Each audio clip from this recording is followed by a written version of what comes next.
It's a 4 horsepower, 13 gallon. Turn on, it hums, pops breaker, shuts off. So I gotta tear it apart and see what's going on. I believe the motor seems to be cleaned out real good. Pull the cover off. 2 screws in the back. Right here. Over there. Regular Phillips heads.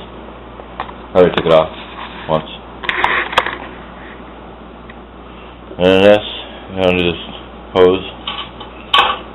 Fill hose or whatever it is. There were 2 screws in here. And here, there were T20 torque bit screws with the option of using a flathead, which is what I did. And then there's clips. Hold these on.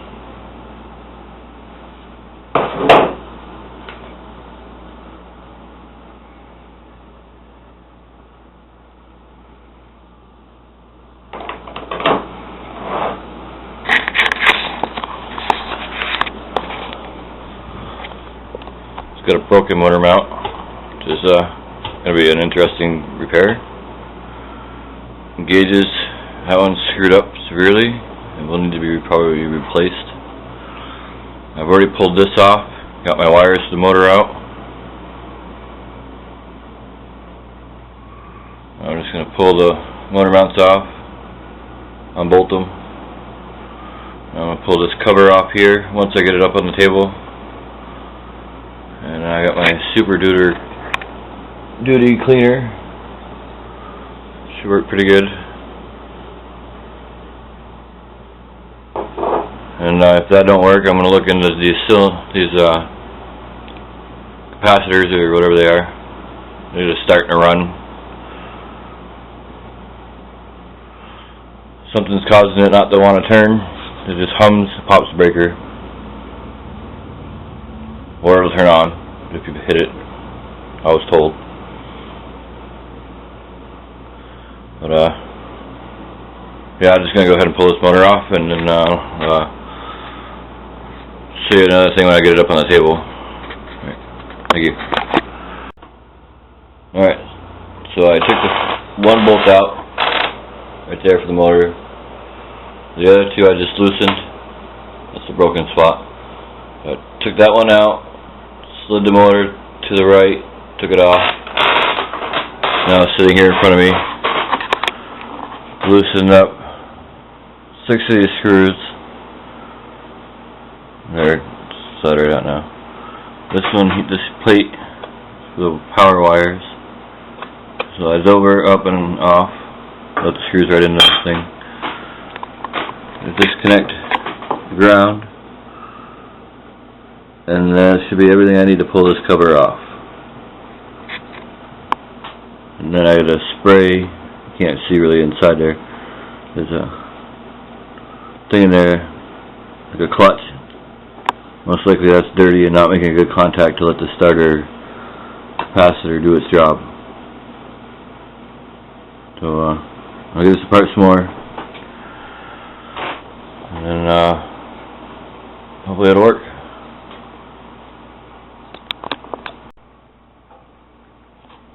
So I ended up having to hit this with a rubber mallet to get it out of that. And if you look in there, oh good, you can see it right here. A lot of spider webs and whatever that crap is. That's definitely not supposed to be in there. And it's quite rusted around the edges. That leads me to believe I might have to take some sandpaper in there, clean it up the best I can. This is the clutch thing I was referring to earlier, a second ago.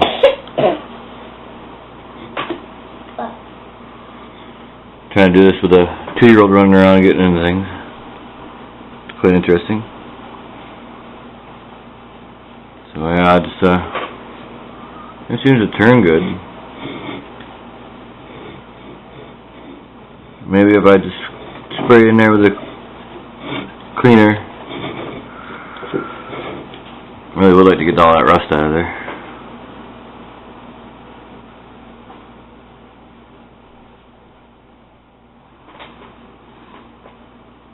So, go ahead and unhook some of these wires that I can unhook all of them.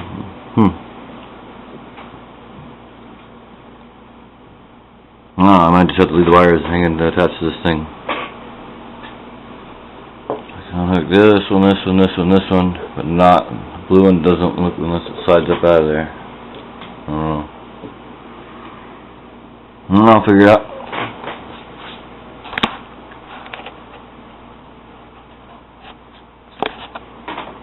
Oh, and I noticed this is a Litchfield motor, made in '99.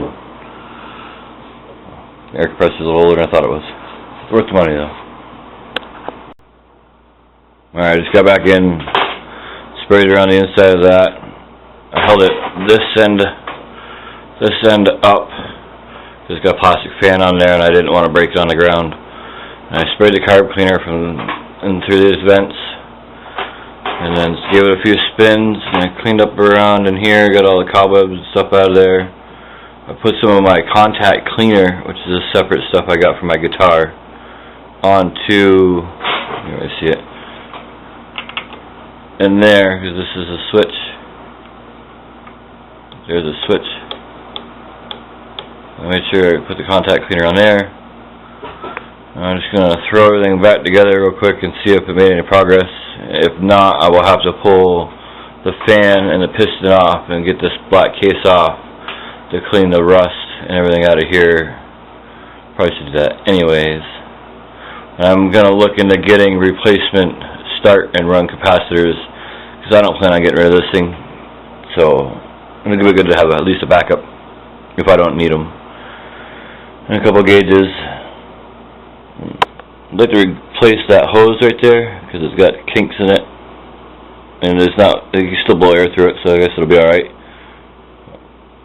I don't even know really what this thing's worth. I guess I paid $75 for it. Maybe get it for around the house.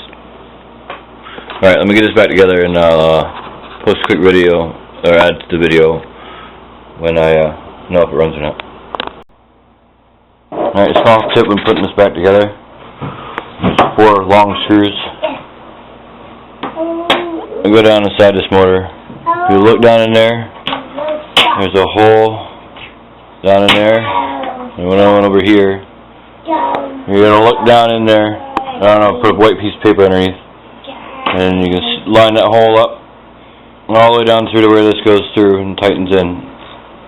You want to do that before you put your cover on, as I just attempted, and it was not successful. I had to pull back apart. On the side down here and up here, they got big openings, so you don't have to worry about it so much. But these 2 little holes here and here have to line up with the holes in the bottom, or you will never get these to tighten in. Alright, I'm going to put this together. Alrighty, it's all back together now. And another thing I want to advise is I'm going to tighten these screws up. Tighten it a little bit, go over here, tighten that one a little bit, go over here, tighten that one a little bit, and then that one, and just keep working your way around until you get all the way seated. And then, yeah, make sure you hook your ground wire up that's under this plate, and tighten that up. And I got my helper over here and getting in the way. I'm going to put the motor onto that, and plug her in, and see what happens. Hopefully it'll start and not hum and pop the breaker, because I really don't want to go downstairs right now. Just wanted to give you a quick look at this, because I didn't show it when I tore it apart. I didn't have the camera handy, and it was in the middle of the night. It's just your power line comes in. So you get black, green, and white. Same as what they have on here. Just underneath these, there's more tabs to this. And you just match them up. There's a screw down in here. It's bad lighting, apologize. So you gotta undo that screw to hook the green. There's a screw here, so your cable hold down. You gotta do that first before you lead up through. Plug everything in, and then tighten the ground, tighten the hold down back up, and throw it back together. It's pretty simple, and yeah, I'll get that done and plug her in, see what happens. Alrighty, we got this all wired together, got the switch hooked in. I have not put my cover on yet because I'm just hoping to see if it works, and I'll put it on just take it back off again. I plugged in, unplugged the refrigerator and the stove and all the other happy stuff to see if we get anything. Now, I do not have anything on the end of my cable, so I'm just going to hold it with my foot and hope it doesn't go everywhere, which I don't think it will. And we'll see what happens. I'll flip it on.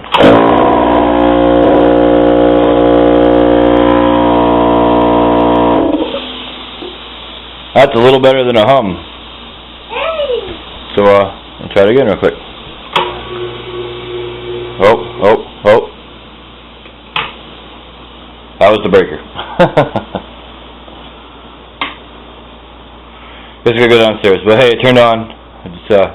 It did say I should probably run a dedicated breaker to it for the 120 volt 15 amp. Not have. Alright, well, I just popped the breaker, but it did run. Came on, so I'm gonna see if I can't figure out what circuit in this apartment I can run this on without it popping a breaker a bunch. I might have to do a little more cleaning, and I am gonna look into the new capacitors for it because it'd be nice to have them for backup. I buy new gauges anyways, so those will be first. I gotta get an air filter thing because this one got broken off apparently. And you see the boy knows how to turn it on, so I gotta make sure I never leave it plugged in. And so let me get this cover back on, and that should be it. I'll consider that it was a successful cleaning job because it did something. It's not humming anymore. So I think just a little bit of use and some more cleaning. So I never like to leave these things sitting outside or in a shed. If it's gonna get exposed to moisture, it's really not good for these motors. For long periods anyways. Alright, well, this is the end of this video. See you guys.